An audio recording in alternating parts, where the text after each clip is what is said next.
Starlight Drive-In Theater was a local legend, a place where teenagers whispered stories of hauntings and dared each other to spend the night. For me and my friends, Chloe, Ben, and Maya, it was the perfect spot for our annual Halloween tradition, a horror movie marathon. This year, we were armed with a generator, a projector, and a collection of classic slasher films. We had no idea we were about to star on our own.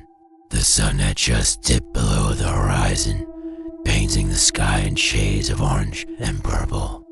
We set up our camp near the dilapidated snack bar, its peeling paint and broken windows looking like a skeletal grin in the twilight. Ben, our resident tech geek, got the projector humming. The opening credits of a grainy 80s horror flick danced across the giant, withered screen. The mood was perfect spooky, but safe.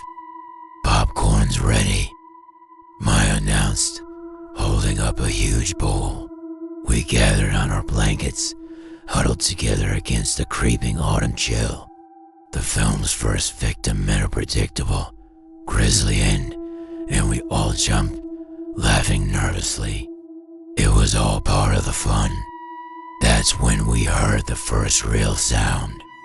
A metallic scrape coming from the direction of the old projection booth that loomed over the lot like a watchtower. Probably just a raccoon, Ben said, his eyes still glued to the screen. But the sound came again, louder this time.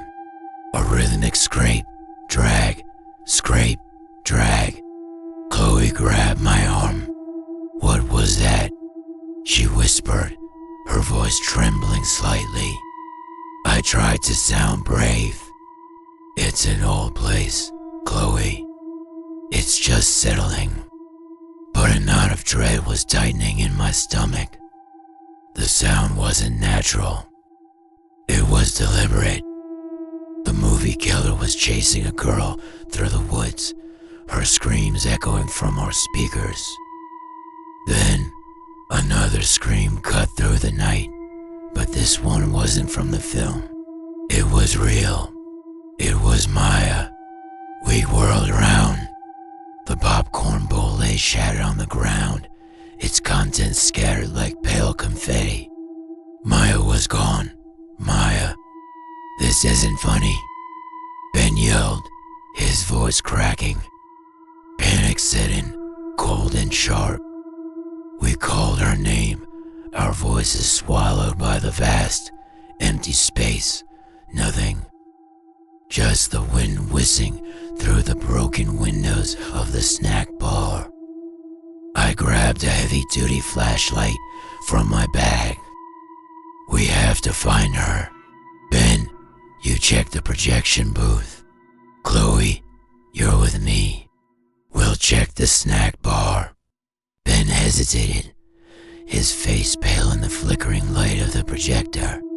Split up. Are you crazy? Haven't you seen this movie? He asked, gesturing to the screen where the final girl was now hiding in a closet. We have to cover more ground, I insisted, trying to keep my voice steady. We'll use our phones. Stay in touch. Reluctantly, he nodded and jogged towards the rickety stairs of the projection booth. Chloe and I pushed open the creaking door to the snack bar. The inside was a wreck. Dust-covered counters, overturned stools, and a faint, sweet smell of decay. Our flashlight beams cut through the darkness, revealing cobwebs thick as cotton candy. Maya.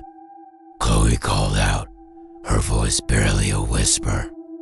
We moved slowly through the main room, our footsteps crunching on broken glass. Then we saw it. Behind the counter, a trail of something dark and wet led to a back storage room. My heart hammered against my ribs. I knew what it was, but I didn't want to believe it. Chloe let out a a small, choked sob. "We should go. We should get out of here," she pleaded. "Not without Maya," I said, my voice sounding distant to my own ears. We pushed open the storage room door. The smell hit us first coppery and thick. My light found her. Maya was slumped against a stack of old soda crates, her eyes wide and vacant. And standing over her was a figure. It was tall and gaunt, wearing a tattered groundskeeper's uniform. But its face was hidden behind a grotesque, smiling vintage movie usher mask, the kind with rosy cheeks and a dead, painted-on smile. In one hand, it held a pair of rusty garden shears, dripping with fresh. I couldn't finish the thought. I screamed and grabbed Chloe, pulling her back. We scrambled out of the snack bar, not daring to look behind us. The figure didn't follow. It just stood there, a silent, smiling statue in the darkness.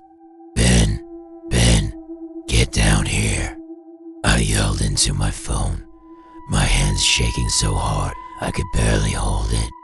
The line was dead. No signal. Of course.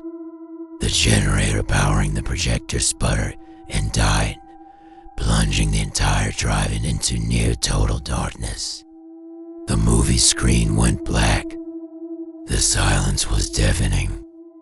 Chloe was hyperventilating beside me. "We're going to die here," she cried. "No, we're not," I said, trying to convince myself as much as her. "The car. We have to get to the car." Our car was parked at the far end of the lot, 100-yard dash across open ground.